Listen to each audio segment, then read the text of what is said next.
A fire inside a Toronto apartment building leads investigators to a stabbing. We'll take you to the Sherbourne and Shooter area tonight, where the search is on for suspects.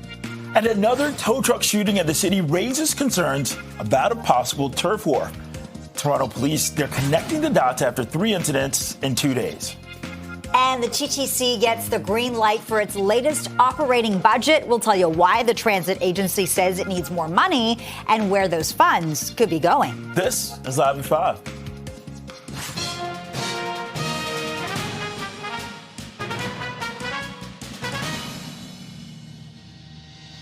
Good evening. I'm Bakari Savage. And I'm Lena Latafat. Thank you for joining us here on Live at 5. A man has life-threatening injuries after being pulled from a downtown apartment fire, but police say there is more to this story. Yeah, Toronto police shared this to social media, that crews were called to a fire at Sherbourne and Shooter Street shortly before 11:30 today.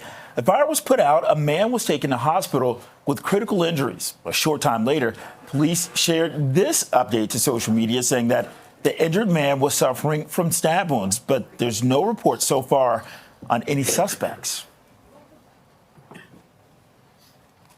Well, police are investigating another shooting involving tow trucks in Scarborough, the third in the last 2 days. Okay, CP24's crime analyst Steve Ryan joins us with more on the ongoing gun violence problem in the industry. Steve, you've been working on this all day, but this is not the first time that you've had to cover a story like this. Yeah, that's right. We reported on the tow truck shootings last year, and in fact, there was a provincial task force put into place to deal with these type of investigations. Now, there has been 3 tow trucks shot at within the last 48 hours. The police have not connected them yet, and the reason that is because when you do any sort of investigation, you want to make sure that you are 100% convinced that the occurrences can all be connected, because once you connect them, you can't disconnect them. So this is why they're going to treat them as separate occurrences right now until such time that they have evidence to suggest that they were committed by the same people. What stands out to you about this latest incident, Steve? Oh, the brazenness of the shooting. 11:30 last night, Markham Road in Lawrence, it's a busy area. There were people out on the streets because we spoke with them today, and 10 shots were fired at this car. So that's more of a one-off. When you've got 10 shots fired at a victim, it's personal. There's a message being sent there, and I would suspect that that's what the police are going to find. Okay, Steve, you spent years on the streets of Toronto. What constitutes a turf war versus just beef? Well, the tow truck industry is very lucrative. The business is very lucrative, and if a tow truck company has this one particular area that they want to tow, they want to keep everybody else out, because if others come in, they're going to be taking their business.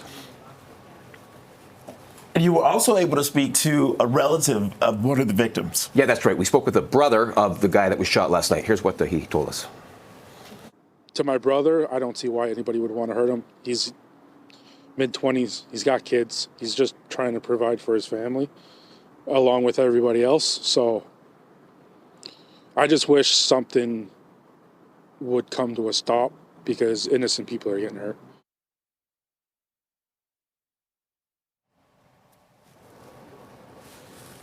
Okay, so along with what we just heard there, let's talk about, again, how serious this is.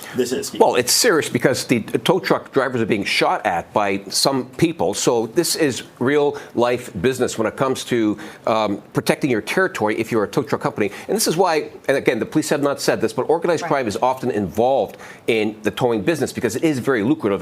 But when you are in the business, you want to keep all your competitors out of your borders. All right, Steve Ryan, trying to connect the dots for us tonight. Steve, thanks so much. Yeah, thanks a lot, Steve. Okay, well, police are investigating after 2 people were found dead inside a home in Mississauga. Paramedics say they were called to a residence on Credit Valley Road near Erin Mills Parkway around 4:45 this morning. Police say it's too early to determine what led to the deaths. They say that due to the sensitive nature of the incidents, they are not providing any further details at this time.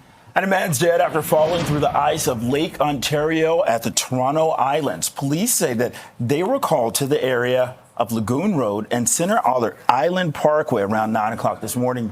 That's where they found a man dead. And police have issued a public safety alert in response to the man's death, calling on residents to stay off frozen lakes, rivers, and ponds for their own safety. 5:04 -3. Let's get a check on the roads tonight. Adjoa and CA keeping a really close eye on that Friday night drive. Let me guess, it's busy out there.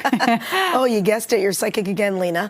We are still dealing with a busy drive and a lot of problems happening. So we'll start with problems I've been watching for the last little bit. They're on the eastbound lanes of the 401. It's right underneath the 427, and it looks like they might be clearing just in time. So eastbound 401 had a stall. It was in the left lane. Just quickly checking to see if this MTO blocker crew is leaving, and they are. So that left lane just reopened. Traveling towards the northbound lanes of the Don Valley Parkway still remains pretty busy from Bayview Bloor up towards the 401, and slow pockets as you make around the Gardner westbound. Exiting the downtown core, delays actually start approaching York Bay Yonge all the way out towards the Dufferin stretch. Outside of camera view, southbound 400, south of Highway 89, we're dealing with a stall. It's blocking a live lane, and on city streets, getting word of some police activity impacting Parliament at King. I'll send it back to you both. All right, thanks a lot, Adge. Well, Toronto police are asking for help finding a man wanted in a parental abduction case. Investigators say 48-year-old Kapil Sunak traveled to Delhi, India in July with his 3-year-old son, Valentino. Sunak is accused of keeping custody of the boy in contravention of a court order.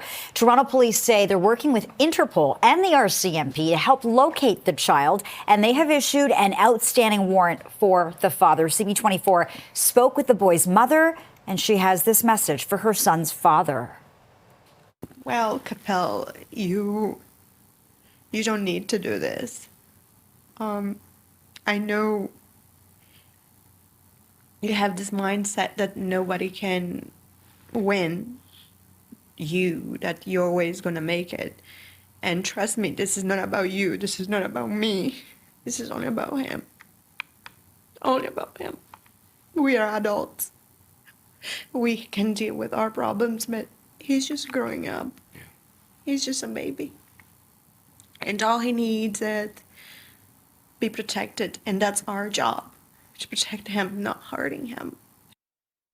Okay, investigators back here in Canada, they are asking anyone with any information on where Sunak and Valentino are, contact police.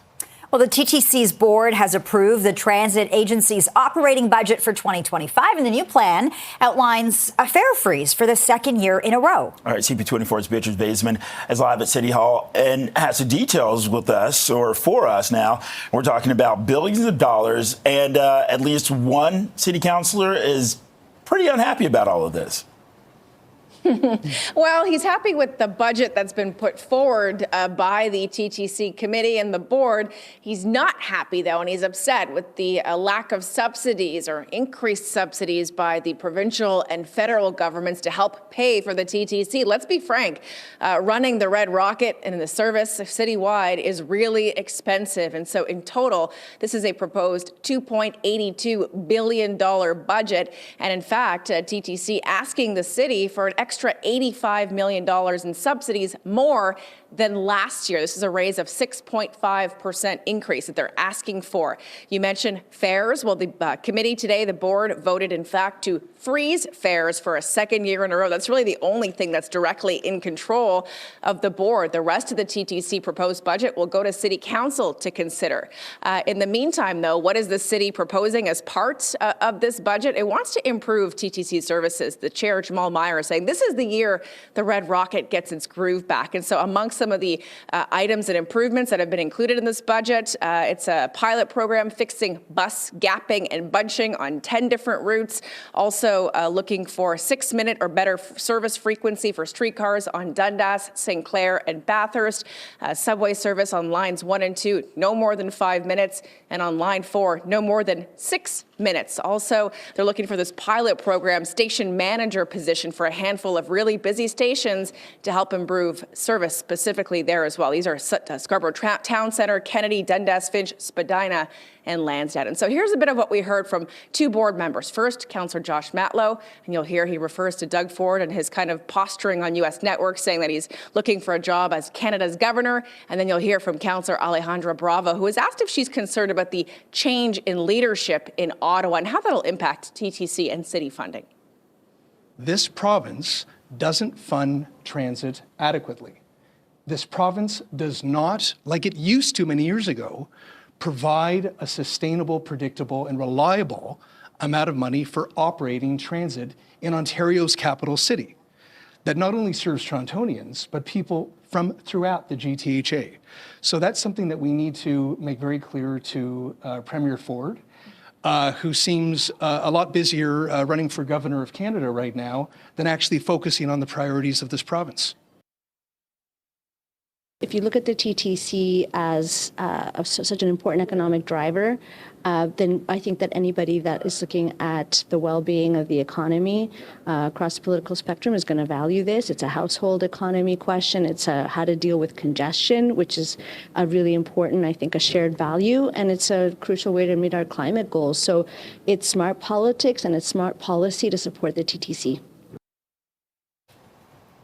Why the key? And so what is going to happen on Monday, we'll hear from Mayor Olivia Chow. Keep in mind the TTC's proposed budget. Just a little footnote here to the city's overall proposed budget. The mayor is going to put her budget forward Monday morning right here at City Hall.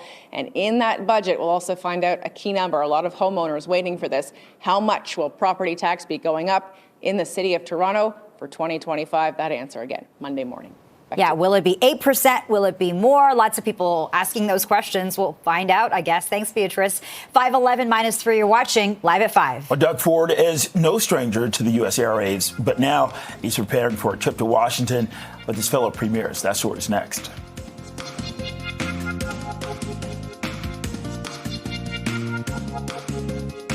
And Premier Doug Ford is going to lead a joint mission of Canada's premiers to Washington, D.C. next month to advocate a strong partnership between the two countries. This comes as the premier continues to say he wants to reach a deal with the U.S. in the ongoing tariff standoff. For more on this, let's go live to CP24's Lindsay Biscaya. The premier still has a bit of time before he heads to Washington. Lindsay. Quite a bit of time, actually, which I'm not sure whether that's going to help or hinder things, Lena and Bakari, because, yeah, that meeting isn't until February 12th. And obviously, that's 23 days after Donald Trump officially becomes president again. And we know 23 days in the world of Donald Trump could be quite a long time. A lot can happen. So we're going to have to wait and see what will happen. But we know that that meeting is scheduled with Doug Ford and all the other provinces and territories, the premiers as well, all going down to Washington to meet with governors, senators, business people high up in business, really to talk about what can be done to avoid these tariffs, these 25% tariffs that Donald Trump has threatened to impose on Canada. And we know that Doug Ford has kind of been leading the charge on this, with federal politics in Canada in a bit of turmoil right now. The focus really has not been on these tariffs as much as it should be, arguably. And so the premier has said time and time again that he is 100% focused on these tariffs. And he spoke with reporters today about that. Take a listen. We want to work with and work collaboratively with the federal government, no matter who's in office, even temporarily in office, and people will decide. We'll see what time. I don't know if it's going to be a few months, 6 months, but it's a Team Canada approach. We're all working together. I was talking to the federal government yesterday on a few issues, and we're going to meet the Prime Minister on Wednesday.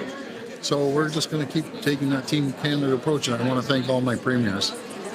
They're phenomenal. We're heading down to Washington, I think, on the 11th and 12th, and we'll represent Canada down there.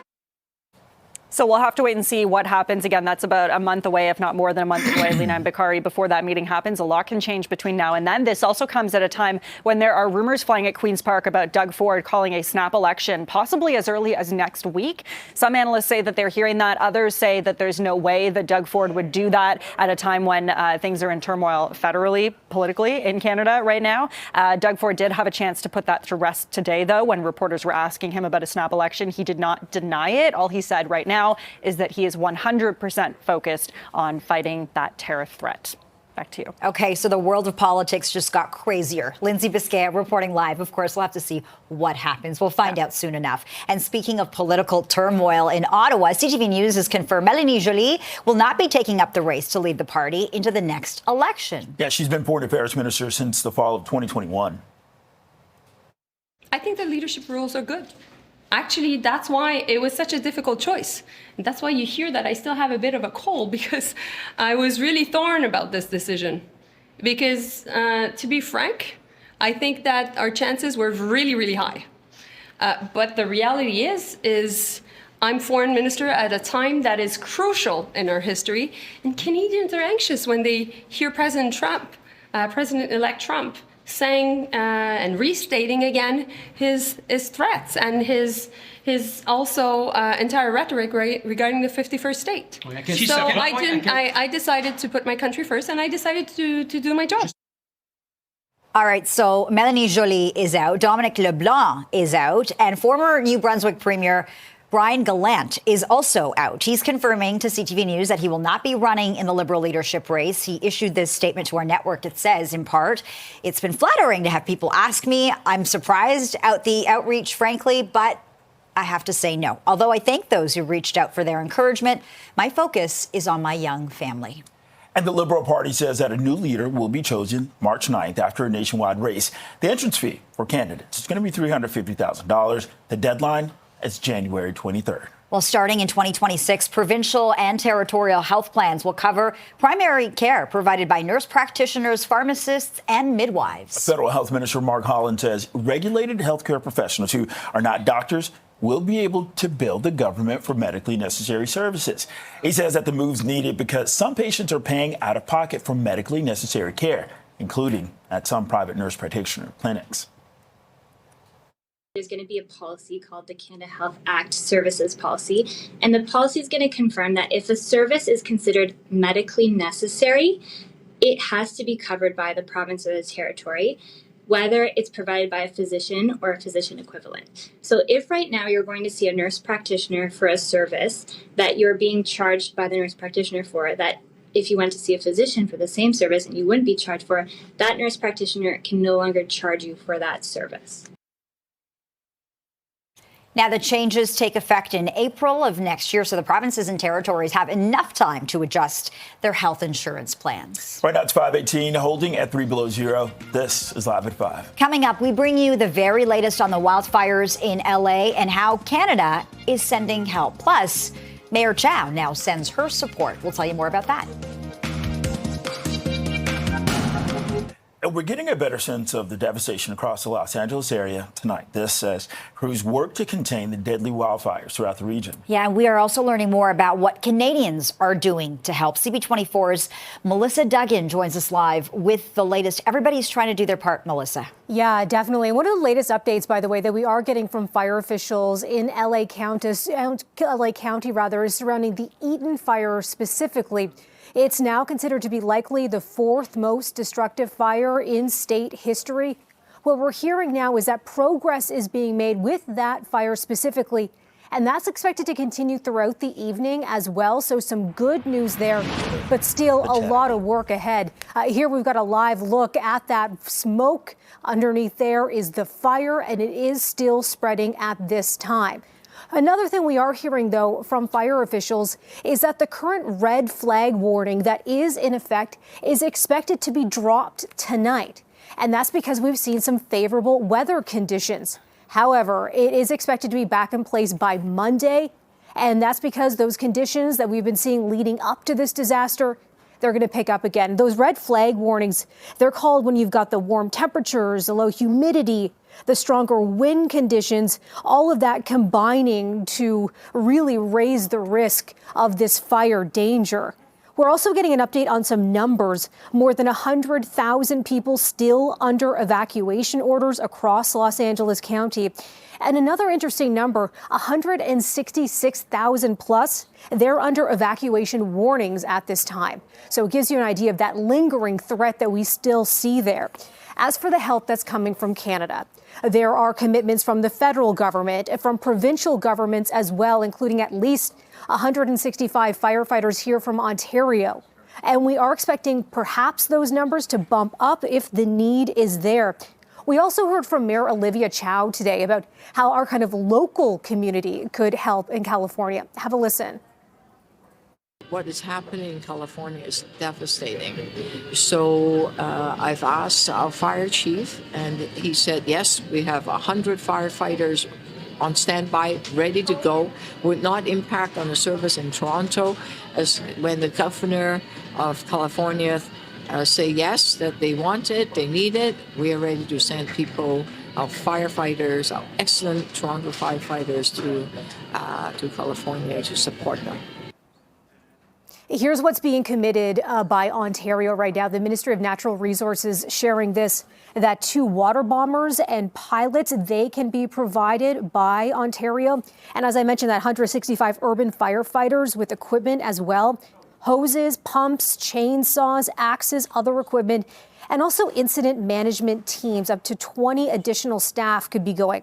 They've got specialties in areas like logistics and command, coordination, that sort of thing. So just gives you an idea of what exactly is being tapped to be sent to California. And want to share one more update with you. We are hearing from California's Governor Gavin Newsom. He is calling for an independent investigation into an issue we've been hearing a lot about. That's those fire hydrants that didn't have water or just a lack of water resources altogether. He's saying that cannot happen again. It is extremely troubling. And he wants a probe to be launched into exactly what's behind that lack of resources that may have cost some houses. Because while those hydrants aren't used on big wildfires, across big areas, Bakari and Lena, they could be used to help protect homes. And we didn't see that happen in some areas. Back to you. All right. Thanks for this, Melissa. You're watching Live at 5 on Toronto's Breaking News, CP24. Toronto FC has a new coach. We're going to have more on the man making his return to lead the team. That's after the break.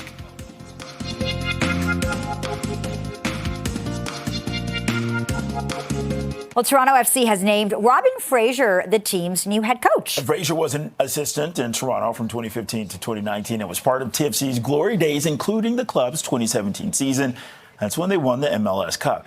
He also had a distinguished playing career, during which he was twice named MLS Defender of the Year. The 58-year-old left Toronto to coach the Colorado Rapids.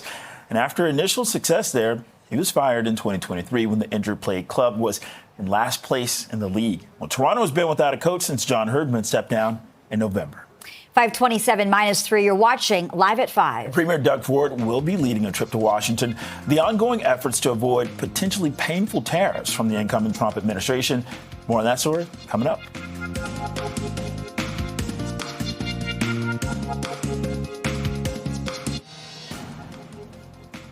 And the premier plans for a trip to Washington as Canada braces for punishing tariffs. Could he also be planning for a snap election? Another tow truck shooting in the city raises concerns about a possible turf war. Toronto police are connecting the dots after 3 incidents in 2 days. And firefighters make progress in their fight against wildfires as Los Angeles comes to terms with the scope of the devastation. You're watching Live at 5.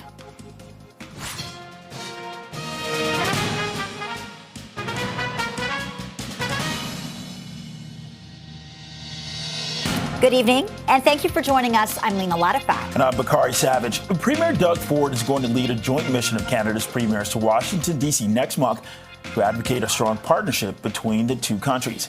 This comes as the premier continues to say that he wants to reach a deal with the U.S. in the ongoing tariff standoff. For more on this, let's go live to CP24. Actually, we're going to check in with CP24's Lindsay Biscaya in just a moment. But we can tell you there's local reaction to this because Mayor Olivia Chow also weighed into the tariff discussion. Here's what she said. Take a listen.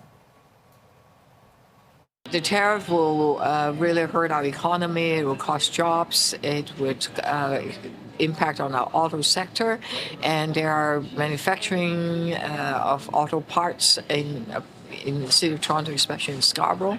It would hurt a great deal. It hurt our economy, hurt our jobs. So let's work together, and we have the Premier and other Premier and the Prime Minister all engaged, and I'm 100% behind them. 51 state, no. Okay, right now let's go to the race for the Liberal leadership today with a high-profile contender soon set to throw his hat in the ring. Yeah, CTV News has learned former Bank of Canada Governor Mark Carney will announce his candidacy next week with the backing of dozens of MPs. For years, many insiders have considered him a potential successor to Justin Trudeau. And also, CTV News has confirmed that Melanie Joly will not be taking up the race to lead the party into the next election. She's been Foreign Affairs Minister since the fall of 2021. Ultimately, I think that my job is to win Hansa Cartivel, and I'll do so. You know what? I've created a party in Montreal when I was 34, out of nothing.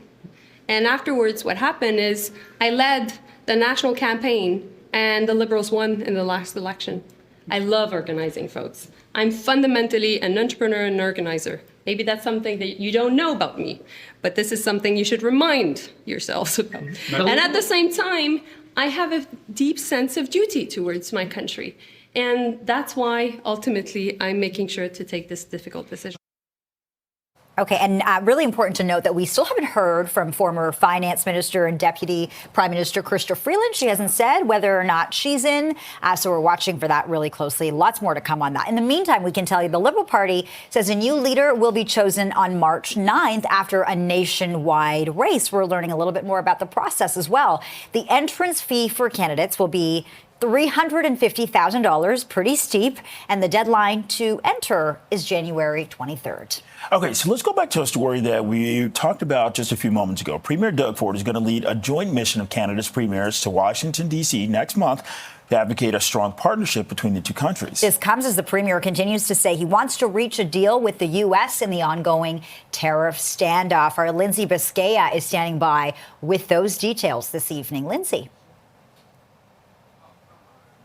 Actually going to be heading down to Washington with the other premiers next month to continue that conversation when it comes to avoiding these tariffs. We know Doug Ford has been kind of leading the charge of the premiers when it comes to trying to come up with some ideas here and counter these tariffs that Donald Trump is threatening to impose once he becomes president of the United States. The problem with this meeting, though, this is happening on February 12th.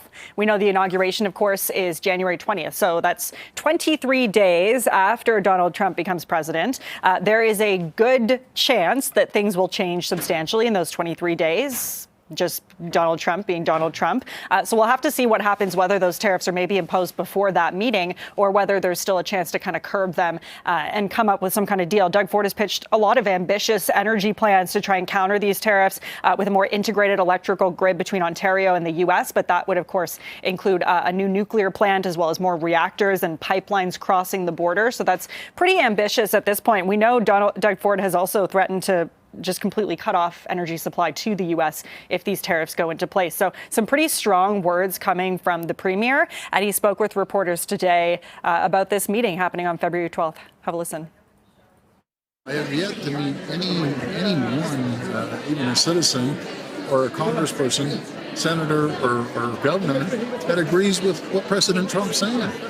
They want a mutually rewarding relationship on trade, that we can grow both countries, make us the strongest, the most prosperous and the richest and safest countries in the world. That's what I want to do. And I know Canada wants it, and I'm convinced Americans want it. So a lot to watch for Lena and Bakari in the next couple of weeks, obviously. And we know with all of this happening right now, Doug Ford definitely taking the lead, but that could possibly be because he's planning on calling a snap election at Queen's Park, apparently, that this could be happening as early as next week, a snap provincial election. Some political analysts saying, though, that there's no way this would happen because of the turmoil that's happening federally in politics right now. So we'll have to wait and see. We know Doug Ford was asked about that today by reporters, and his answer was that he is 100% focused on these tariff threats right now. Back to you. So not a yes, but not a no from Doug Ford. We'll leave it at that for now. Lindsay, thanks so much. 5:36 minus 3. Let's check on the commute with CP24's traffic specialist, Adjoa and Ayabwa. Hey there, Aj. Oh, hey, Lena. Yeah, it has not been an easy go. And if you're heading into Mississauga, even tougher. On the Toronto-bound lanes of the QEW, there's no access now to the ramp that takes you to Erin Mills Parkway. Really can't see all the vehicles involved, but was told it was a multi-vehicle collision on this ramp, and they had to shut down the ramp with emergency crews as they tend to the injured parties. So no access to the exit ramp. If you're on the QEW coming Toronto bound, either get off before at Winston Churchill or make your way off the exit ramp that does take you to Mississauga Road. That's really the only problem. If you're traveling on the 401, it's a busy drive as you navigate across the top of the city, and looking at major delays on the DVP, actually north and southbound between Don Mills and the 401. Outside of camera view, crews on scene of a collision up in Vaughan on Major Mac and Dufferin. I'll send it back to you both. Okay, thanks a lot, Aj. Well, Well, a Canada-wide warrant has been issued for a suspect in a violent home invasion in Vaughan this week. They're looking for 18-year-old Danielle Josiah Levy-Porter of Brampton. He's wanted for armed robbery, possessing property obtained by crime, gun offenses, and failing to comply with a release order. Police consider him armed and dangerous and say he poses a threat to public safety. Well, police recovered this handgun from a home at Sir Sanford Fleming Way and Grand Truck Avenue. This is near Dufferin and Rutherford Road on Monday, shortly before 4 o'clock in the morning. 5 suspects, they broke through a glass door at the home. Police say when the residents were confronted, a struggle ensued. A victim was shot and hurt. The suspects took off in a dark SUV. Well, police are investigating another shooting involving tow trucks in Scarborough, the third in the last 2 days. Okay, we're going to bring back CP24's crime analyst, Steve Ryan, who's live in the studio with us with more on this gun violence, the problem in the industry. Okay, Steve, I have to ask, right? People rely on tow trucks when they need them. Should we be concerned when we make that phone call for a tow truck? I would say no, because if this turns out to be what it appears to be, which is a turf war amongst tow truck drivers, they have the beef with one another. Just like any other citizen out on the street, we're all running the risk of being, not being fatalistic or anything, but hit by a stray bullet or a car that comes out of control. But we can't live our lives that way. So the general answer I would say is no.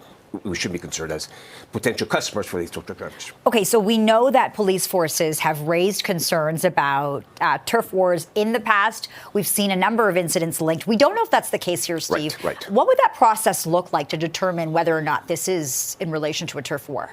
Well, you would have to get all of the facts. And first off, you got 3 suspects in the last 2 days. So are their descriptions similar? Is it the same tow truck company that's been targeted? If that's the case, the police could build their case out from there with regards to this being an ongoing turf war amongst tow trucks. Okay, so Steve, obviously this is the most recent. How long has this type of turmoil been going on? Well, it's been going on for years.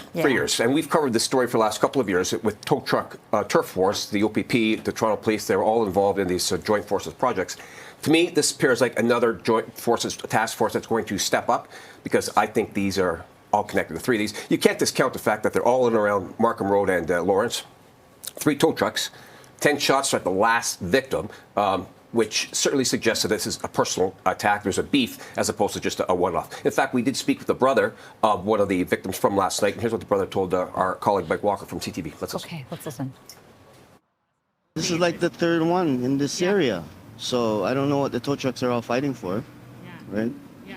Residential area, a lot of businesses. Right. Yeah. It's So pretty 4 scary. shots you heard? 4 shots I heard. Yeah. Like bang, bang, bang, bang, like after one another, like quickly? More like a bang, bang, bang, bang. Just want to clarify of the victim, but it is a witness. And the witness is asking, I don't know what this war is all about, if that is the case. Right. So, Steve, can you answer that? I mean, if that is, in fact, what's happening here, what's the motive? What are people after? Yeah, I think this is a turf war. I think this is a continuation from last year's investigation. This is tow truck companies trying to flex their muscle and say to their competitors, stay out of our district because we have this area cornered. This is our space. And if another tow truck dares to go into that space, there's going to be problems. And I think that's what we're seeing right now. Okay, and Steve, correct me if I'm wrong. Before there were reports of tow trucks being set on fire, right? Yeah, that's right. Tow trucks are set on fire. There's been assaults, and now this has escalated into shots fired to attempted murder investigations right now. So you can see the temperature is building, and this is why I do believe that the police will come out with some sort of investigative strategy within the next little while, if they haven't been doing it already. Yeah, they'll be taking a very close look at this. Steve Ryan, live in studio for us tonight. Thanks, Steve. Good to be with you. All right, thanks a lot, Steve. Right now it's 5:41, holding at 3 below zero. This is Live at 5. Coming up, breaking down a $2.8 billion transit budget and what that could mean for you if you're a rider. We're going to tell you all about that next. Well, the TTC's board has approved the transit agency's operating budget for 2025, along with this. The new plan outlines a fare freeze for the second year in a row. That's good news for riders. CP24's Beatrice Faisman is live at City Hall. She's standing by with the latest numbers. The TTC is asking for more money, Beatrice. Where will that go? They're asking for $85 million more this year than they asked for last year, Lena, as part of this proposed $2.82 billion budget. The TTC chair is saying he thinks this is the year that the TTC gets its groove back. Where is it going to go?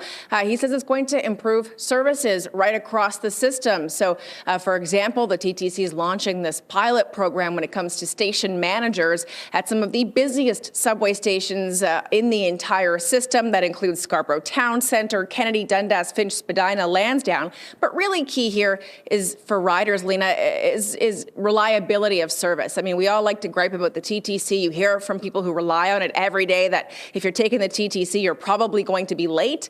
Well, now these efforts are being made to try to reduce just how late you are. So there's a pilot program to fix bus bunching and gapping on 10 different routes. These are some of the busiest routes, plus 6-minute or better service frequency for streetcars on Dundas, St. Clair, and Bathurst. Also key here, subway service on lines 1 and 2 should be no longer of a wait than maximum 5 minutes, 6 minutes on line 4. And so really the effort is to try to get TTC service up to a level where people know it's safe, it's reliable, and it's going to get you where you need to go on time. Here's more from the TTC chair. We've also heard from you loud and clear on just how infuriating it is to wait and wait and wait for a bus and then see 3 of them arrive at the same time. That's why we're starting a pilot on our 11 worst bus routes for bunching. This pilot focuses on significantly reducing bus bunching through real-time, on-the-ground route management. And if this program is a success, which we think it will be, we intend to roll it out across our network. Later, Pete. No one likes to wait and wait and wait and wait and wait and wait and wait some more sometimes for the TTC to come around. That's not conducive to commuting efficiently. Also, the plan to tackle fare invasion. Last year, people who don't pay their fares, that cost the TTC and thereby the city more than $120 million in lost revenue. A lot of money they could pump into the service to improve it any further. So also part of this TTC, the TTC operating budget, I should say, is part of the city's overall fiscal plan. So come Monday morning, bright and early, the mayor is going to be here at City Hall presenting her budget for 2025. And in that somewhere, we'll find out just how much more property owners in Toronto are going to be paying for property tax. It was 9.5 last year. How much is it this year? That's the magic question. We'll find out the answer on Monday. Back to you guys. Beatrice Vaisman live at City Hall. Thanks, Beatrice. Turning to some other stories we're following for you now. Police are investigating a stabbing downtown. The victim was found with life-threatening injuries after an apartment fire. So that's how this started, a fire that turned into a stabbing. Okay, CP24 CJ Liu joins us live with the more of this story. CJ. Hi, Lena and Bakari. A lot has happened over the past 7 hours. Like you mentioned, what started as a fire around 11 o'clock this morning has now turned into a stabbing investigation where a man is in the hospital right now fighting for his life. Now, firefighters were first called to this apartment building at the corner of Sherbourne and Shooter Street around 11 o'clock. When they got here, there was a lot of smoke coming from the 5th floor. Firefighters went up to one of the units on that floor. They found one person inside, another person on the balcony.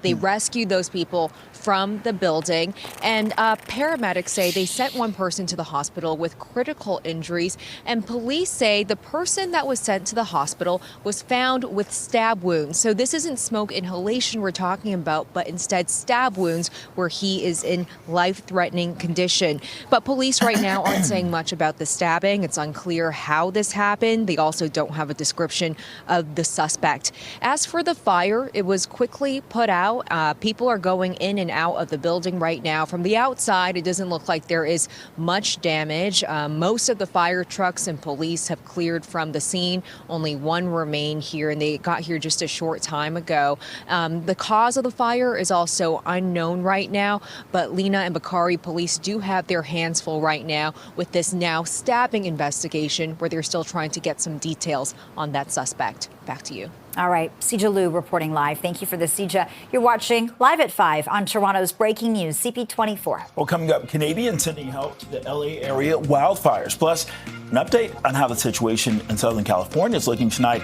after a devastating few days.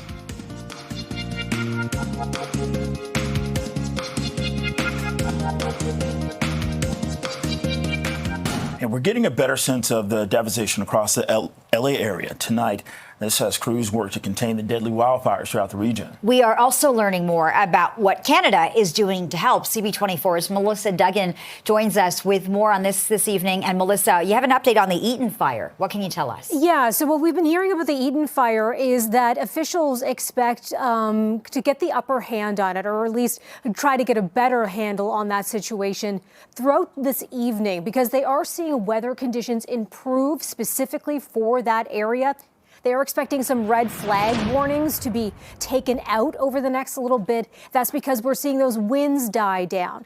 However, next week, we are expecting those really kind of dangerous weather conditions to pick back up again. So really, this weekend is key to getting a handle on the situation all across the LA County area. And we are seeing some growing commitments from Canada, from the federal government, from provincial governments when it comes to pitching in this situation. We're also getting an update on one Canadian resource that's already down in California. That's the Super Scooper. We know that it's been put out of commission. It's actually been grounded because a drone, basically a civilian drone in an unauthorized area, collided with it. No injuries, by the way, that we should mention, but it means that this particular piece of equipment isn't operating right now, and it's a vital piece able to dump a whole lot of water on that fire. That's not going to be happening. We were talking to a Canadian group that is working to coordinate the Canadian effort down in California, just about what resources are being asked for specifically. Have a listen. Right now, we have 2 current resource requests from the United States. One is for 2 air tankers, those water bombers that come in and assist, and that is being filled by the province of Quebec. Additionally, there's been another request this morning for some firefighters, and we are working through preliminary resource request ordering for that. As of right now, it appears that the province of Alberta and the province of BC have confirmed 1 20-person pack each, which means about 40 Canadians headed that way.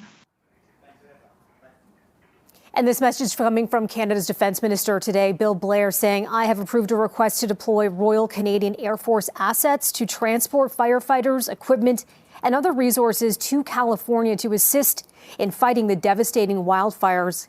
Canadian forces stand ready to transport personnel and equipment to support our American neighbors. Another interesting message that we are getting from different government officials, Bakari and Lena, is that while they are committing these resources now, they certainly do have an eye on adding more resources to that later, whether it's personnel and whether it's equipment. Back to you. Yeah, such a fluid situation. Good to know that Canada's ready to help. Melissa, thank you. Thanks. It's 5:55, holding at 3 below zero, but feeling more like 7 below outside. This is Live at 5. We are heading into another winter weekend, which means maybe it's a good chance to check out some new movies. The latest reviews from film critic Richard Krause coming up.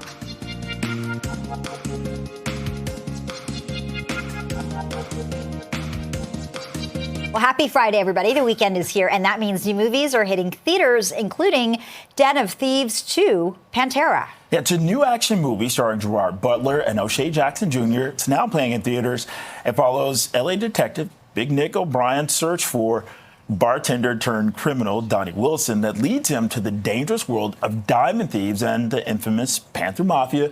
Film critic Richard Krause says it falls short of the excitement it promises. Even when there is stuff happening, it kind of feels like it's a hard-boiled thriller that should be at a rolling boil, and it's not. It's just kind of at a simmer for the whole time. So it didn't really lift itself off the screen for me. So I gave Den of Thieves 2, Pantera, appropriately enough, 2 stars for the second part in this franchise. And set in 1962 Florida, Nickel Boys follows Elwood, a young black man sentenced to the brutal Nickel Academy Reform School after being in the wrong place at the wrong time. Krause says it's an emotional work of art, and with parts of the movie shot in the first person, it is very immersive. It puts you in the shoes of the character. You are walking a mile in their shoes. You are learning about things as they learn about them. You are seeing things for the first time as they see them for the first time. And it's a remarkably empathetic and compassionate film about a brutal topic. It's called Nickel Boys, and it's in theaters right now, and I gave it 4 out of 5 stars. 5:59 -3 out there. You're watching Toronto's breaking news, CP24. Thank you for watching. CTV News at 6 is next. Have a great weekend, everybody. We're back at 7 with more headlines. Stay with us.